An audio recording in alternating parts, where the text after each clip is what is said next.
Oh, God, I wish I was back there making that movie right now. Do you? It's hard to let go of this one. I mean, I can't tell you the kind of melancholy and romanticism that all of us are having as the film is coming out. You know, many of us feel like we were still out there working.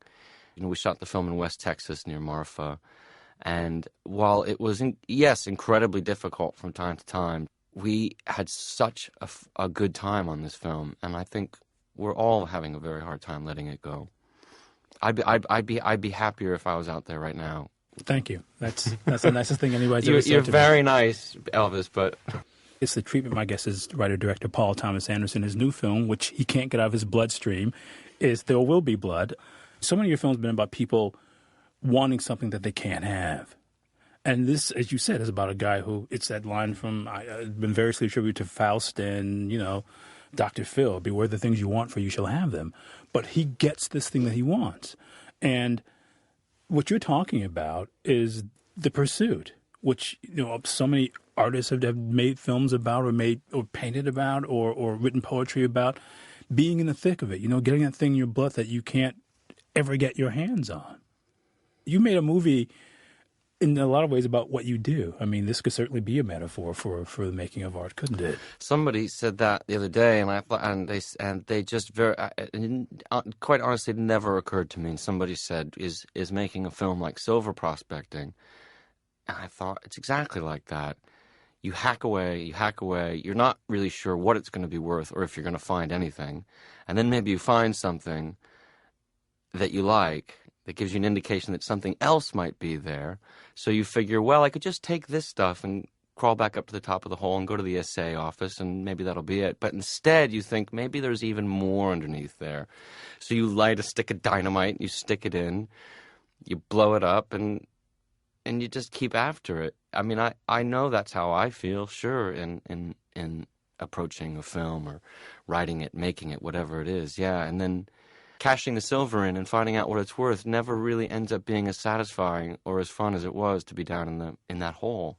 Is that true? I mean, coming through the tail end of this, is it more the case now than it's ever been, or has it always been, in fact? It's always been like that. I remember when I first made a film, I didn't quite know where the finish line was.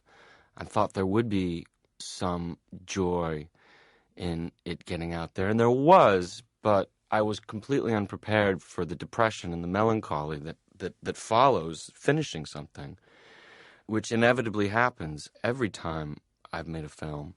I've gotten a little bit better at managing it, and you just have to sort of know it's coming, and, your life changes. Things are different for me now. Obviously, I can't kind of wallow in any kind of self-pity, but it's incredibly difficult to finish something. Probably, A, because you're putting something to rest, and that is its own thing, but B, you're sort of stepping into this enormous fear of, all right, what am I going to do next? I'm too tired to even think about what I want to do next. And it screws with your head a little bit, but I'm getting used to it. Yeah, I would say, though, that this is the most pointed and straightforward of all your narratives. I take that as a high compliment. Getting myself into a situation where I'm writing a story that's going to span 30 years, I've already kind of created a situation where I have to be economical, I have to be raw, and I have to be direct about all the ground that the film does have to cover in 2.5 hours. I've got all this stuff that's so exciting to talk about or to look at.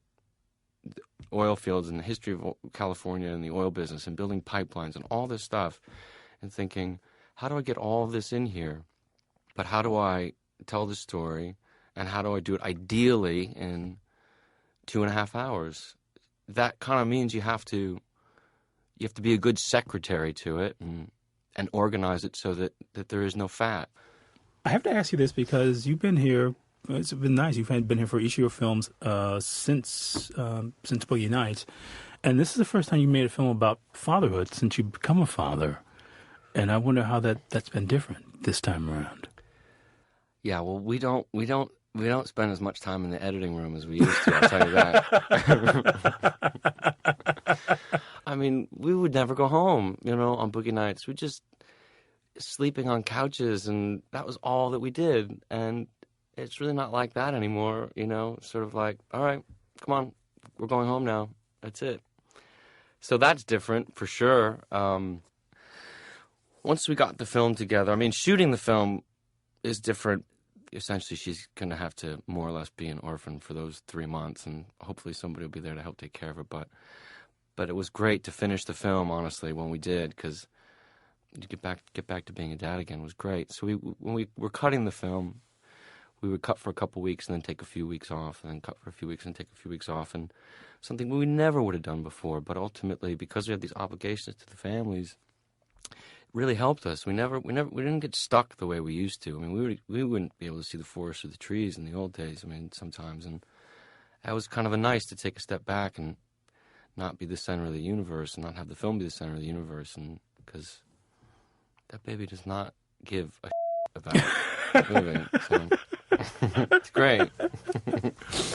What a time. PT, thanks so much for doing this. Always good to see you. It's great to be back with you, Elvis. My guest is director Paul Thomas Anderson, writer-director Paul Thomas Anderson. His new film, There Will Be Blood, an adaptation of Upton Sinclair's Oil. It's a special pledge edition of The Treatment. I'm Elvis Mitchell. An audio archive of this and other programs can be found at kcrw.com. For questions and comments about The Treatment, please email us at thetreatment@kcrw.com.